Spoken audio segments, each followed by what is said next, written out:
Welcome to the Broncos podcast with Adam Ramirez and Sean Flanagan. Good evening, Bronc Bros and sisters. We are Adam and Sean, and this is the Bronc Bros podcast. Wow, that was kind of a slow intro, Sean. I was slow playing my way into it, maybe trying to seduce some of our listeners. That came out wrong. Anyway, Sean, here we are. Another week of yelling at the TV because the Broncos simply refuse to run the football.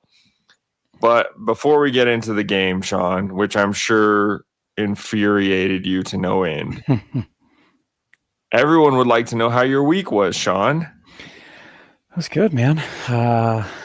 We tied for the 1 seed for my son's league, so we lost the coin flip, so we're the 2 seed. But yeah, they went 7-1, and you're about to head into the playoffs, man. So it was fun. It was good. Gonna have a youth football grind this week, and then Thursday night football. So it'll be good, man.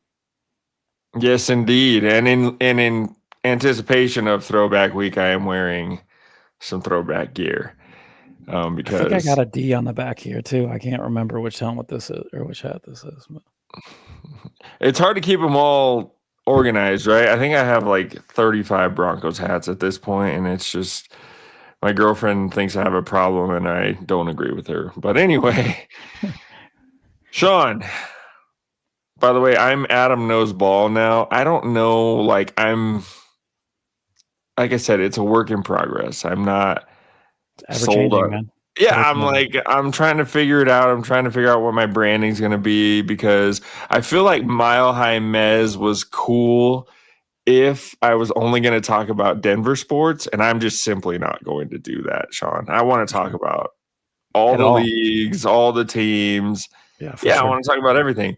And if you just call yourself Mile High Mez, I feel like it's like a Denver only kind of thing. Pigeonholing yourself.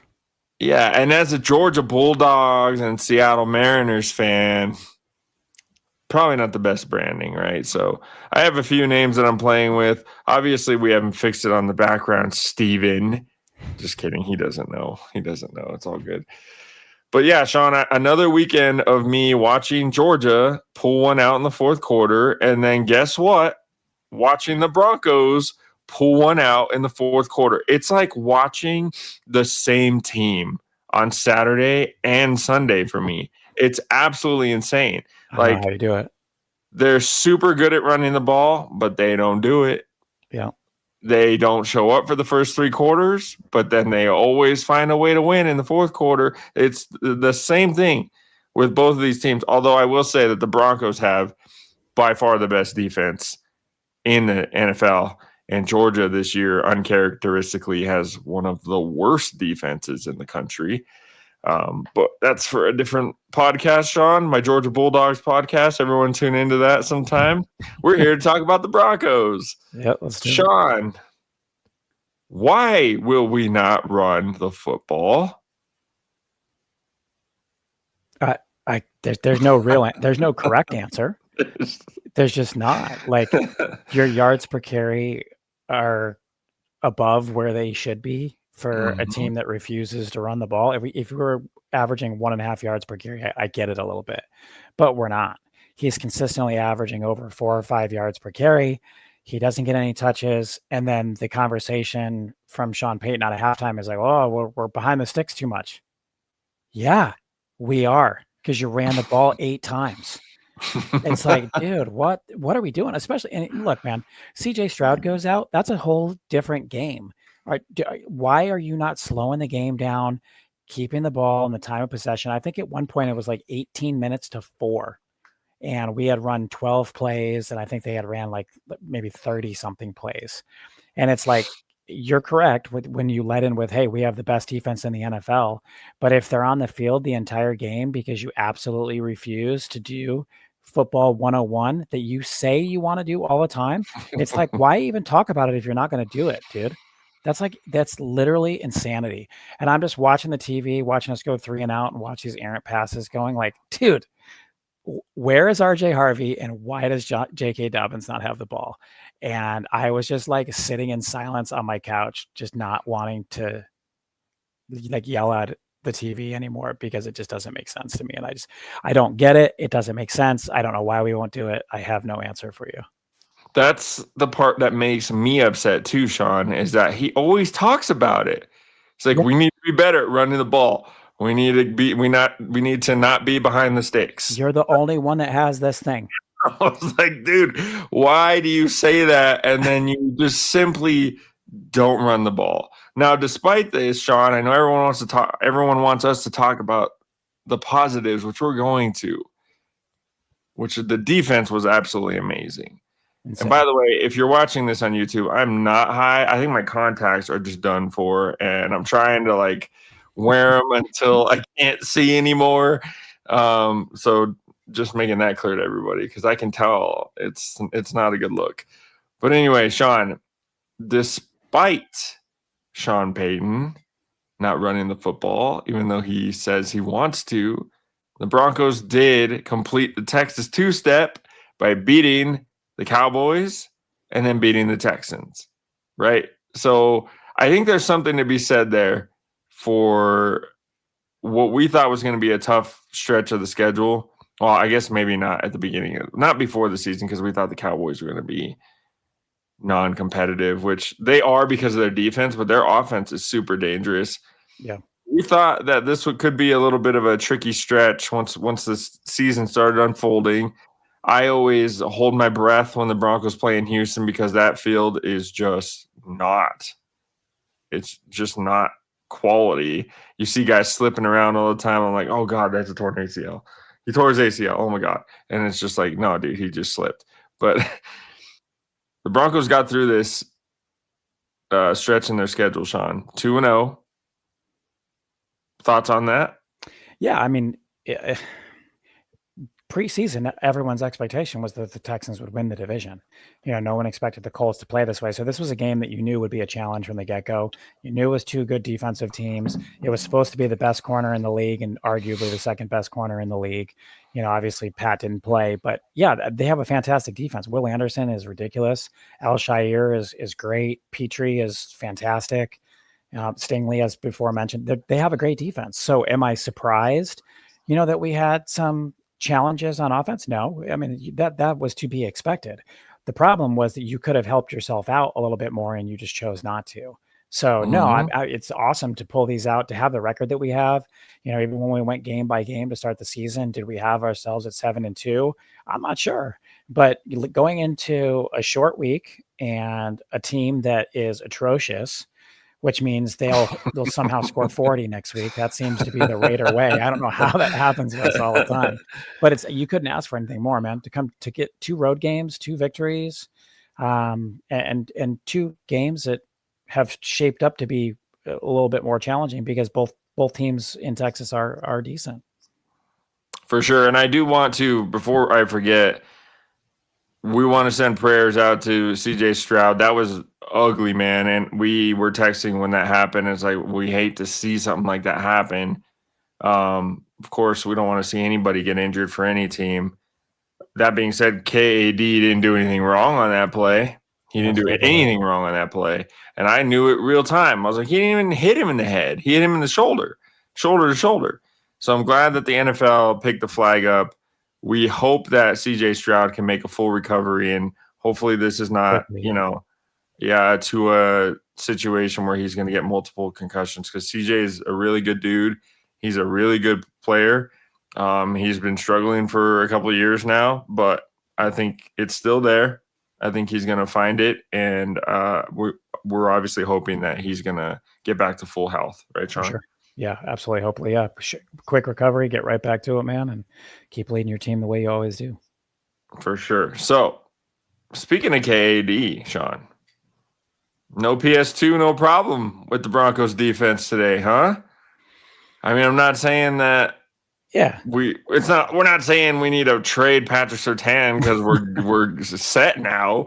Yeah, but I think this was a decent test for the Broncos. I think any NFL team really is going to be a decent test for the Broncos without Patrick Surtain, right? They have some talent on that offense. Schultz, if Stroud would have stayed in the whole game, Nico Collins is a bad man, dude. Yeah. And those young receivers, they played pretty well too. Mm-hmm. And so I feel like the Broncos they were out to prove something today on defense. I think they were out to prove that I think they heard the whispers. People were talking all week about how they were going to struggle without PS2, and it didn't matter who they were going to play. And I just want to get your thoughts, Sean, on that secondary first before we get into the rest of the defense for today's first game without PS2. Yeah, well, anytime you can lose arguably the best defensive player in the NFL and not give up a touchdown is insane. So, I mean, speaks to your depth. I know you and I spoke before we got on. Jahdae Barron had a good game. KAD played great. McMillan had a great game. Hufanga and Jones just continue to be arguably the best safety tandem in the NFL. Mm-hmm. So yeah, I mean, the secondary was, I mean, they picked up where they left off even without their best player, which is, that's that next man up mentality. These guys have it. They know what they're capable of and they know what they are. And then you just put in the most ridiculous front seven in the NFL, which is crazy based on, obviously we know these guys, but the majority of the NFL has no idea who Nick Bonito and Zach Allen and those guys are. So the fact that they do this week in and week out on a no-name defense, for a lot of casual NFL fans is crazy. But the secondary, man, lockdown. I mean, it's tough because we're obviously fans and we have the no-fly zone, so we know what like insane secondary play is like. But to have just like a reincarnation of something so magical on a football team is just crazy, man. They're great. They played great today. They are coached so well by VJ, man. And they were talking about today how VJ was blitzing guys not to get to the quarterback, but to occupy a tackle, to free up another guy running in on a stunt. And like, it's just so intricate what they do on defense. And we're going to talk about Hufanga because that guy has been absolutely invaluable to the Broncos this year. And this is related to the defense, but stay with me. When Bandy muffed that punt and the Texans got the ball in what should have been a touchdown, right? They should have gotten a touchdown out of that. Yeah. Zach Allen ended up getting hurt, and I was like, you son of a... Like, if you just catch the ball or don't turn it over, Zach Allen doesn't get hurt, right? So I'm thinking the worst the whole time. And me and my girlfriend were watching the game together, and I said, you know what? Zach Allen's a good player, but on this next play, it's not going to matter. And it didn't because the Broncos got right back to it. They sacked the quarterback. It didn't matter. And when I talk about this defense, you got Uwazurike, you got Tillman, you got Jonathan Franklin Myers, you've got Jonah Ellis, who's losing snaps now, to Q Robinson, who is also part of this defense now, Jonathan Cooper, Bonito, Allen, Roche. It does not end. Jones. Yeah. DJ Jones. Like, it's crazy, dude. It's crazy the depth that the Broncos have built on that interior front on the defensive side of the football. It's just, I mean, Zach Allen is not replaceable. Let's not mistake that. He has the most quarterback pressures in the NFL this season. After getting paid, by the way.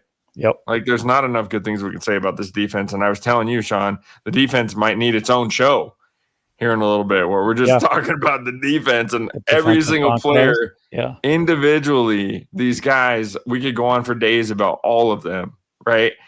But they are just absolutely impressive. Next man up. VJ is leading these guys, and unfortunately, I think we're going to lose him as a result this offseason. Yeah. Yep. But man, these guys play as a unit.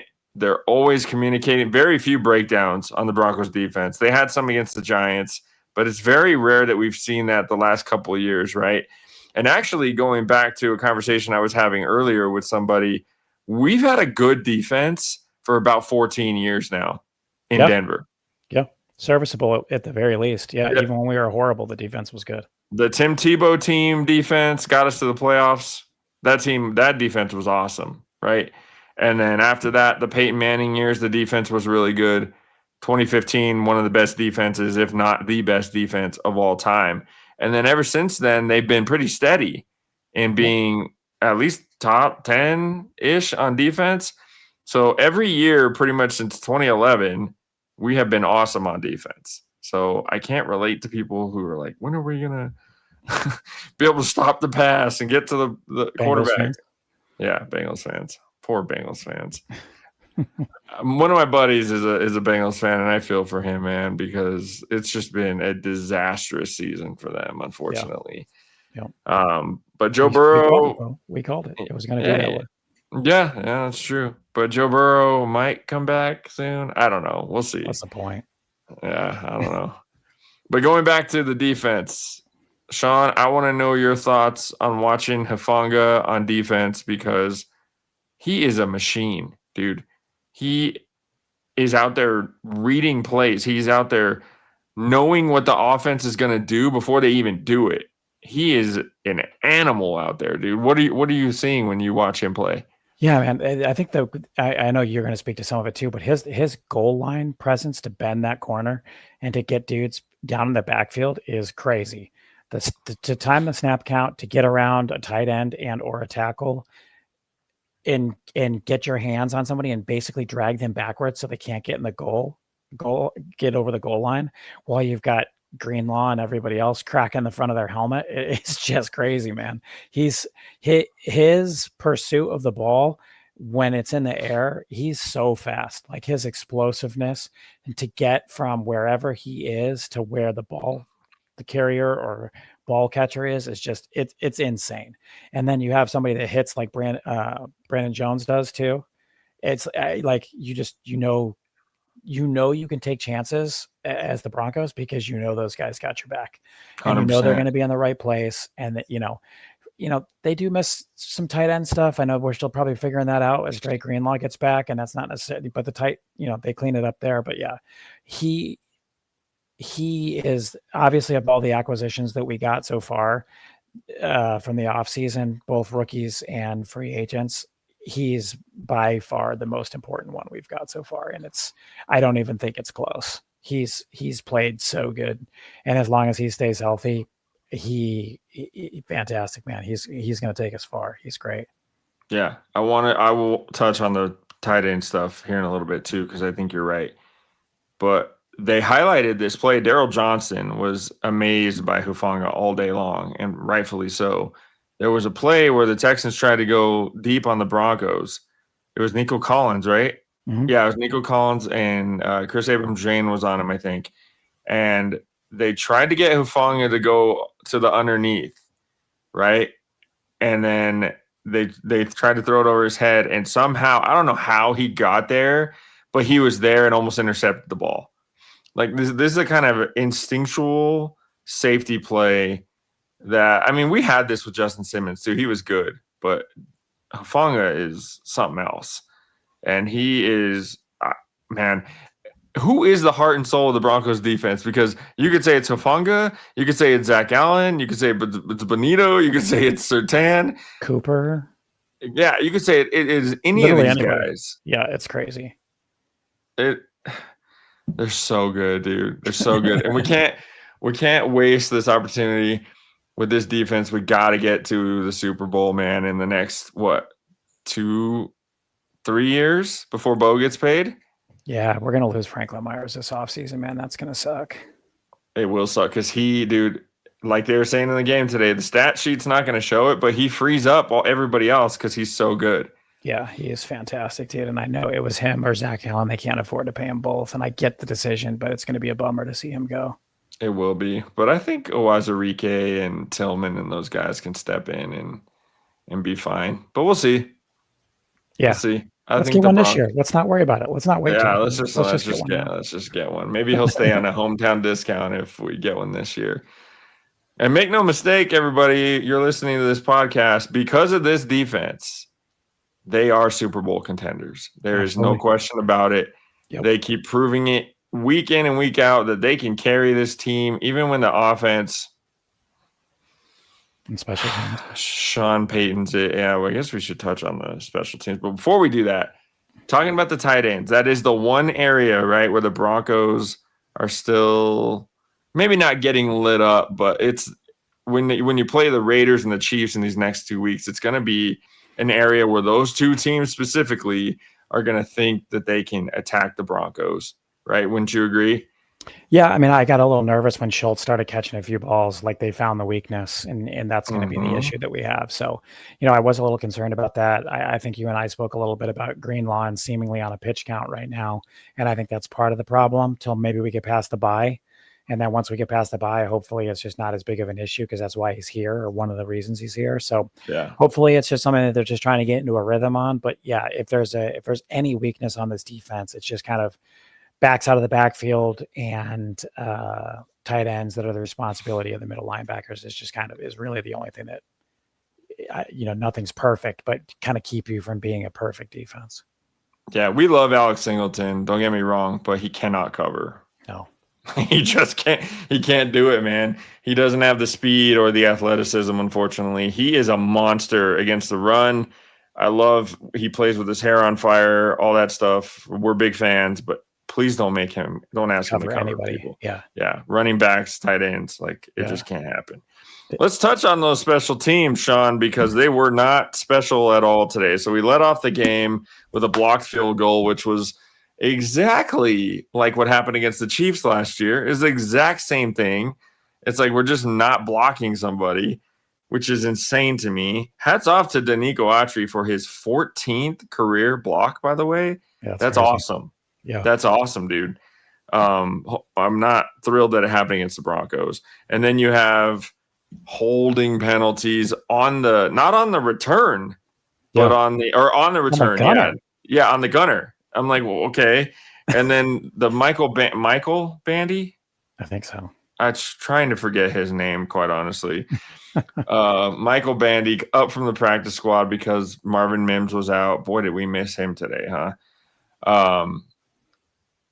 And the muff punt, which Sean, take it away. I don't know what he was doing. Yeah, you just don't feel that.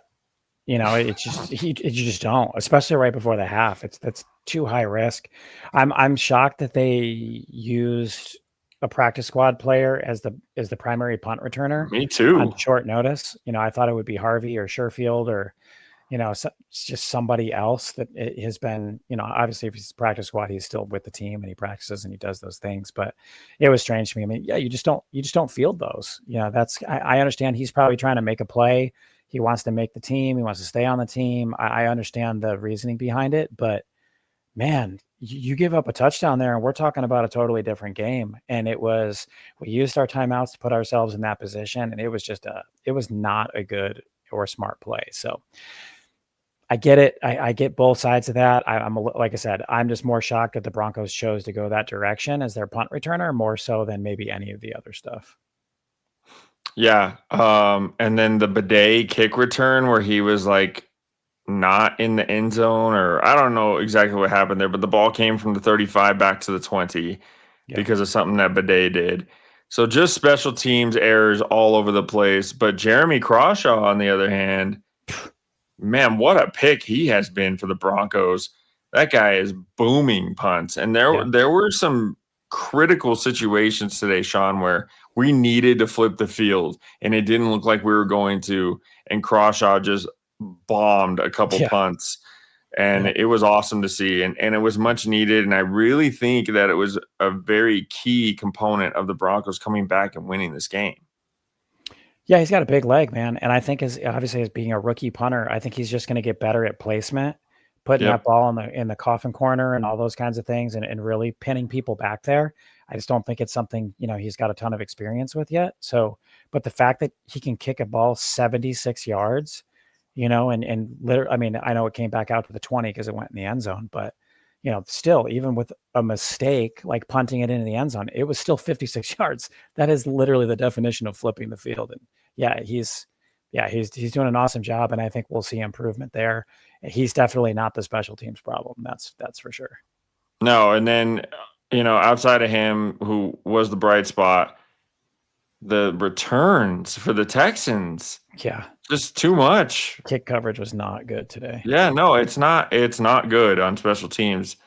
on the Broncos. And those are the types of things, Sean, when you get into the playoffs, those are the microscopic issues that can come back to end your season, not just cost you a game. But if you lose a game in the postseason, you're done, right? So they've got to get that stuff cleaned up. Will Lutz, obviously, we trust wholeheartedly. I mean, I do. I know. Yeah, that block kick's not his fault. So no, that's not his fault. Block somebody. Yeah, you know, he literally walked right through. Yeah, he's just like, I think it was who was it? It was Miners, right? And they said he just ended up getting too low, and the guy just like walked right past it. Yeah, I was like, okay. And Palczewski last year with the Chiefs game, and it's like, right, guys, so this can't keep happening.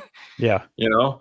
And these are the types of things. The special teams cost us the game in Indianapolis, right? So we could be undefeated. We could be undefeated. Who was the other game? The Chargers. We should be undefeated. Yeah. Oh man. Anyway, get all fired up over here on a Sunday night, Sean. We got to talk about, unfortunately, how bad was this offense today, Sean? How bad was Bo? How bad was the offense? How bad was Sean? How bad was all of it? Yeah, it's hard. Bo, he was off target again on a lot of the deep stuff. Mm-hmm. And I think you and I had talked about it. It was he definitely wasn't getting his feet right. He was leaving the pocket a little prematurely. But I think that there's probably the threat of this defense that was kind of in the back of his mind, and you're not getting any help because we're not running the ball. So I'm having a difficult time blaming Bo when there's no balance, and when the running game is these screen passes, which they said on the TV today numerous times, we're not going to work with the speed on the edges of Alshire and Petre. It's not going to happen. And so it was nice to see them somewhat abandon that after it just literally was not working. But to have RJ Harvey score 3 times last week and then be non-existent until the touchdown was strange, to say the least, to me. Dobbins consistently averages enough to get a first down, and every 3 times he touches the ball, yet he never touches the ball. I mean, oh gosh, dude, the defense or the offense is just it's too much, man. I don't understand it. They can't get Ingram involved. They don't run the ball properly. Or enough, I guess. I mean, when they run it well. You have a great offensive line. You should run the ball behind it. So that's frustrating because these games are stressful and close when I don't think that they should be, and we're not doing ourselves any favor. And that starts with the guy holding the play sheet. And quite frankly, I think it kind of starts and ends there. And I don't know, this is going to turn into like the Bronc Bros hate Sean Payton podcast. But it's just like, if you don't talk about it all the time, saying you're going to do it, I think I would feel differently about it. But the expectation is that we're going to do it. We're good at it. Just do it. Why are we like fighting this? Just hand them the damn ball and let's go. I said this before the season even started, Sean. I said, this needs to be our identity. They need to run the football. And when we signed J.K. Dobbins, we're like, okay, this seemingly means that we're going to run the football, right? This is going to be our cowbell, our workhorse, whatever you want to call him. And for whatever reason, Sean, and I have my own beliefs that Sean Payton said before the season that Bo Nix is a top 5 quarterback. And so he's out to prove that, right? And I got into an argument with somebody today. He's like, so, because I said Sean Payton is the problem. He's always the problem. He's always going to be the problem. And somebody was like, well, Bo Nix overthrowing the ball is not Sean Payton's fault, right? And I said, no, but if Bo Nix is overthrowing the ball, why do we continue to let him throw the ball? Run the ball. Yeah. My God, you know how many carries Harvey got today? I gotta assume it's less than 5. 2. Yeah. 2 carries for 5 yards. Yeah. Yeah. And we're going to take shots. Bo's going to take shots, and he should. He's got the arm. We've got the guys, but you're short Mims today.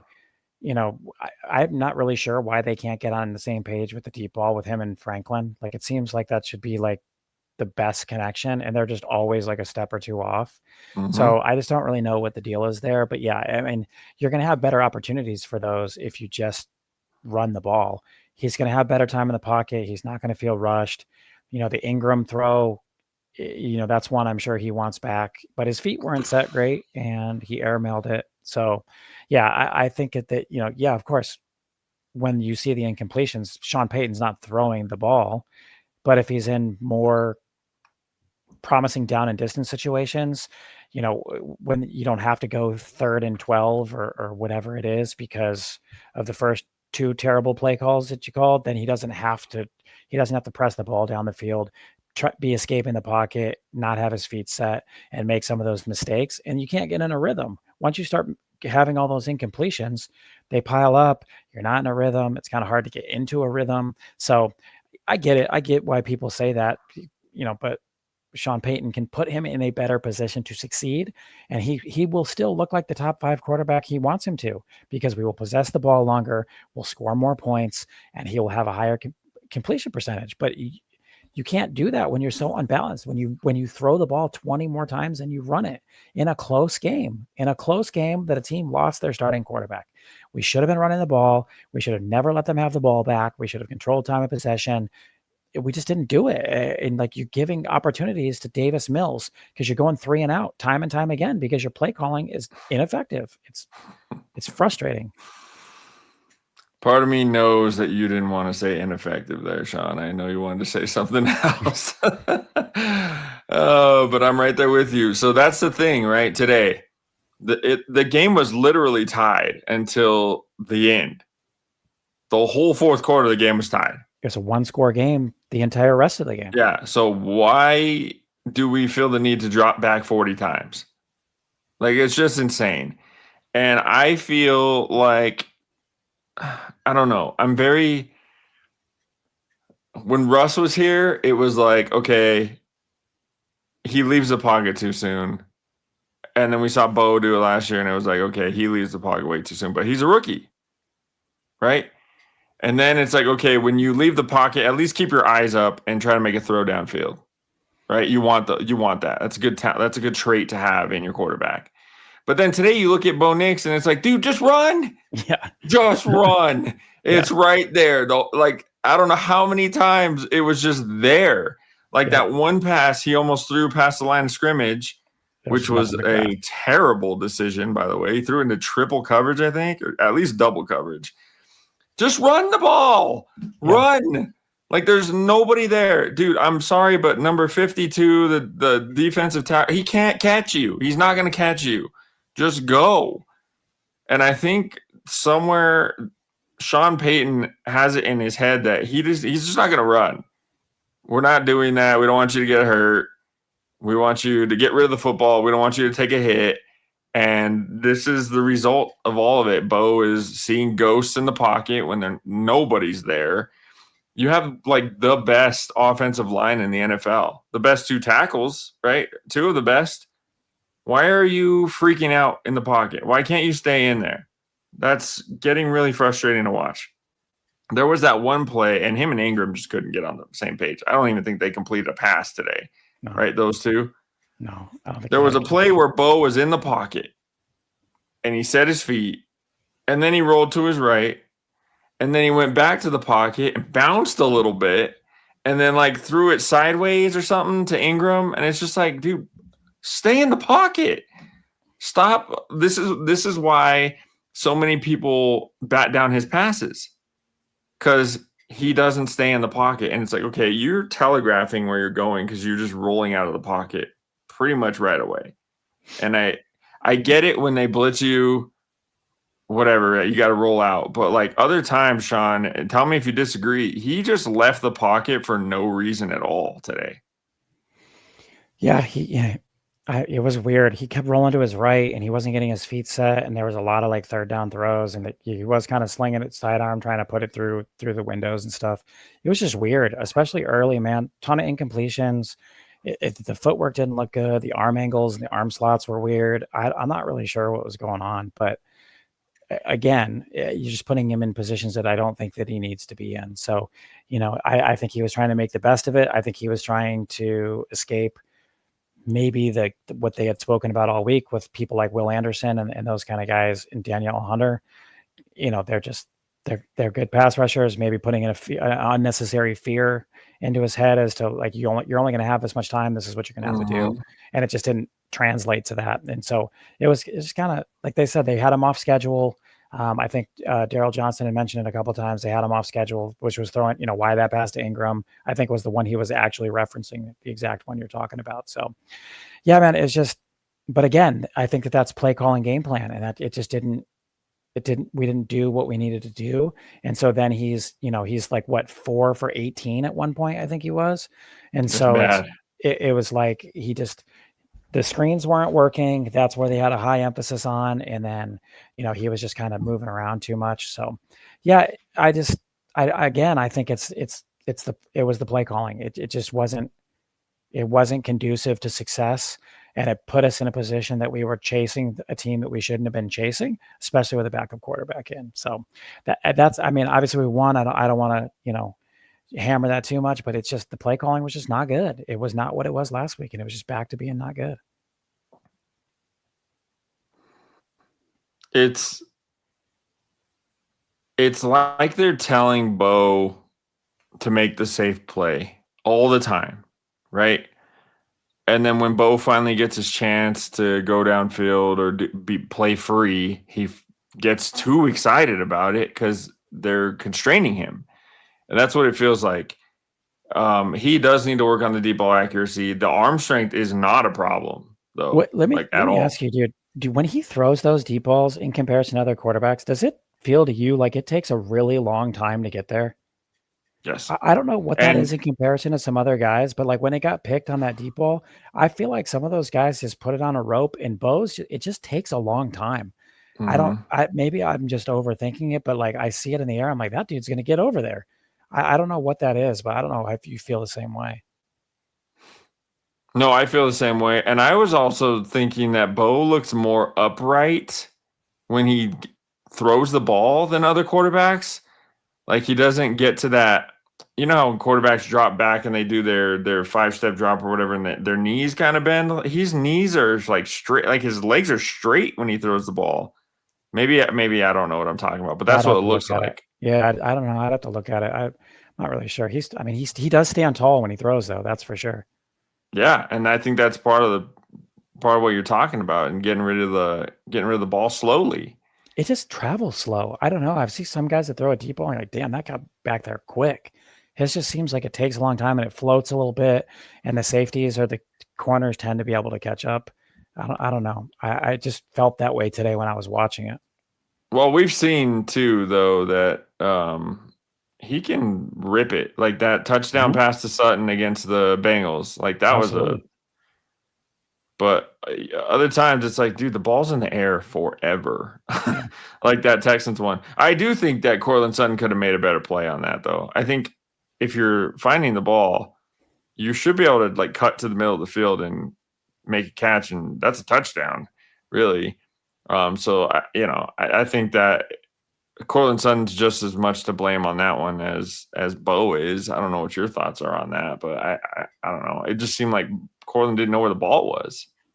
Yeah, he threw it to the inside, and that's where the safety help was. So the placement wasn't great. I mean, I obviously you'd probably like that on the outside shoulder if he had that back, but that corner covered a lot of ground. Or excuse me, the safety. I mean, he was in the middle of the field, and he came all the way across to pick that thing. To your point. Yeah, I don't know. So despite all this, Sean, the Broncos won the game. And Bo Nix came up big when he needed to come up big. He finally took off against man coverage right up the field. Was it 25 yards? Yep. 25-yard run. And the Broncos made the plays when they needed to. And I think that's what good football teams do, right? It's not always going to be pretty. And my God, is it going to be frustrating watching Sean Payton trying to run this offense sometimes. But they're winning games. Yep. And I think that's all that matters at the end of the day. It doesn't matter how it looks, because when it comes to the playoff games, which we hope Sean, we're hosting a playoff game this year, right? Winning a division. Absolutely. It doesn't matter how it looks, just win the game. And just getting off topic a little bit here, this is why the Avalanche, for instance, don't win in the playoffs, because they are always looking for the extra pass. They look for the pretty play. They don't want to play dirty. They don't want to do whatever it takes to win a game. And that's why they get ousted in the first round every year. This Broncos team knows how to win ugly games, and they're proving it now. So that's a good thing. And I think, what are we, 5-2 in one-score games this year now? 5-2, as opposed to last year we were like 1-6, I think. Jeez, crazy. So I mean, and looking down the line too, this would have got the Texans to 500. We would have been a little bit closer to them in the standings. Talking about some sort of wild card situation, but we took care of business, won the game, did what we had to do. The rest of the division, Sean, the Chargers were on the ropes against the Titans. I don't think the Chargers are very good. Like you said, we should be 9-0. We really should be. At least 8-1, because that Colts thing was kind of stupid. But yeah, the Chargers, everything they do is hard. It doesn't matter who they're playing. They just struggle. They've got a ton of injuries. I know they're well coached. I love Jim Harbaugh as a coach. Justin Herbert is obviously the league leader in passing. He's elite. But what are your thoughts on the Chargers before we talk about the Chiefs, Sean? That's just who they are. You want to talk about like the Broncos, even when they were bad, had a great defense for 14 years. Mm-hmm. And why Broncos fans joke that Chargers will Charger. It doesn't matter who they're coached by. It doesn't matter. Phillip Rivers is a Hall of Fame quarterback. Justin Herbert's arguably top 5 in the NFL, and they just can't beat bad teams. And they'll have great games because they have great players and they have a great coach. That will inevitably happen. But they just always find a way to suck. It's got to be so frustrating as like a Chargers fan, you know what I mean? And it's like, I remember Qualcomm and being in San Diego, and you're like, oh, the Broncos are home today. You're like, oh no, wait a second, this is actually in San Diego, because It's just all Broncos fans. It's just like, it's their identity is to just be average. And so it's crazy because you might have another Hall of Fame quarterback coming right after your previous Hall of Fame quarterback, and you're still never going to win a Super Bowl. It's crazy, dude. I don't get it. I don't know why that's like their identity. I don't know how they get over that hump, but I'm here for them continuing to suck. Oh, 100%. Somehow they're only one game behind us still, though, right? Yeah. They got 3 losses. Yep. So there's still a problem. And the fact that we lost to them doesn't help either, right? No, but exactly. We're a half game ahead. If we're being honest with ourselves, the Broncos are the better football team. They should take care of business when they see the Chargers again, which is, I think, at the last game of the season, right? At home, yeah.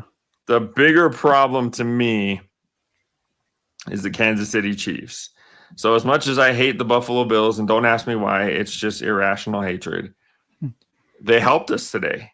They did.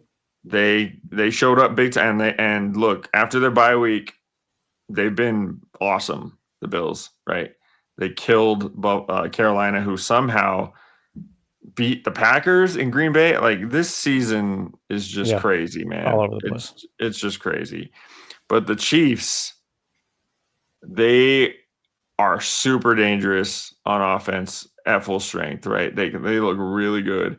And the defense is obviously, I think their defense is top 5 in total yards. Let me see. No, they're like 12th. Passing, they are. They're like top 5, top 10 in every category. But anyway, or top 10, top 12, sorry. They're still good, right? Mm-hmm. And until, I don't know if you watched the World Series last night. Unfortunately. Yeah. When Joe Davis said to beat the champion, you got to take it away, right? To be the champion, you got to beat the champion. And this is the same thing with the Broncos and the Chiefs. If you want to win this division, you got to win this game coming up against the Raiders, and then you got to win this game coming against the Chiefs, right? I mean, you can bury the Chiefs right here with a win, right? If you take care of the Raiders and the Chiefs, and you put the Chiefs 3 games back with what would we 6 be? to go. 9-2? We'd be 6 to go. They would be impossible, pretty much. Yeah, it'd be tough. For So sure. this is going to be a huge 2-game stretch for the Broncos. The Raiders, I'm looking at the stats. Their defense is not terrible. It's like middle of the pack. But Geno Smith just refuses to throw the ball to his own teammates. Like, it's just, I don't know what has happened to him. I mean, he's always been a little bit of a gunslinger, Sean, but he's been awful this season. Yeah, they're horrible. So the Raiders, Brock Bowers is back. He's healthy. Ashton Jeanty, I mean, I don't think they're going to run the ball against the Broncos personally. But what are your thoughts on this game coming up against the Raiders on a short week, mind you? Yeah, in Denver. My expectation is Jacoby Myers gets traded tomorrow. So I think they're going to lack weapons. It's just it's the short week divisional game. That's the only thing that scares me. For some reason, whenever the Raiders are at their most horrible, is when they seem to play us well. I don't know why that is. Maybe it's a play down to your competition type thing. But I mean, no, they're besides the Saints, they're arguably the worst team in the NFL. They're horrible. So I can't see them do anything. I mean, you hope that you just roll a safety over Brock Bowers because he may be the only person out there that can catch the football. But no, we should Cowboys them and just give them a beat down on Thursday night. Yeah, it's not going to happen though, right? No, I know. It's going to be stressful, and me and you are going to yell at each other because we don't run the football. I can already see it. Run the football. That Raiders defense. Oh no, never mind. I'm sorry. I'm looking at the wrong stats. Raiders offense. Don't put Bo Nix in a place where Max Crosby is going to be able to wreck this game. Yep. Do not put him in a position to allow Max Crosby to wreck this game. Because he can. Stupid. He can. He absolutely can. Do not put Bo Nix in that position. Run the football against a horrible football team and take your mini bye and move on. Yeah. I mean, the Raiders offense, they're bottom 3 in rushing. They're bottom 10 in passing. Their defense, though, it's not terrible. It's middle of the road. The Jags did run for over 150 yards on them, though, today. So if that says anything to you, and that's the Jags. Yeah, who can't run the football. Yeah. So, it's the Raiders. It's that blood-curdling feeling in the back of your throat where it's like you just don't want them to come in here and take one from you when they really have no place to do so, right? Yep. So I think it's going to be a matter of the Broncos just showing up and being the Broncos, right? And not like looking. Here's the problem. They got the Chiefs after this, and I know everybody on that team wants to beat the Chiefs. Yep. Don't look past the them. Chiefs have been the target the whole time. Yep. Right? And they still are. So please, please, please don't look past the Raiders before you get to the Chiefs, because I promise you the Raiders are coming in here wanting to win. And Pete Carroll historically has coached very well against the Broncos. Yep. So these are things that are very worrisome. Brock Bowers, so mad he's a Raider, dude. Yeah. My favorite college football player of all time, and he's a freaking Raider. But he's a problem. Yep. And when Geno Smith is on, he can be a problem too. I don't know if he'll ever find that switch this year, but he could. But, I think the Broncos can't take this game lightly, Sean, is what I'm saying. For sure. They should. So something like a 27-17 kind of game where it's like uncomfortable enough, but you get it done, and then you go on to the Chiefs.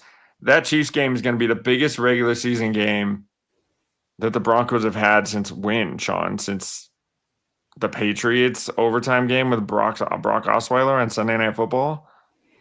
Oh, well, it's going to be a big one. It's going to show if you're ready or not. That's for sure. Yeah, because they're 2 games behind you, but they're good. They're still good, and they're still king of the hill. Yep. We'll be with you all the way through it, me and Sean. You can follow us at BroncBros_ on Instagram. Follow us on YouTube at Bronc Bros. Follow me at Adam Noseball for now until I change it again. Follow Sean to the grocery store because he doesn't put his handle up. Thank you, everyone, for listening. Listen to us wherever you listen to your favorite podcast, which, of course, Sean, this is their number one favorite, right? It's climbing the charts, bro. We will be with you. Will we be with them on Thursday night, Sean? I don't After know. the game? Maybe We'll go live. Maybe we'll feel frisky that night. Unless the Broncos lose, then I don't want anything to do with it. Yeah, no, they don't want to see it. They don't want that kind of colorful language on the internet. No.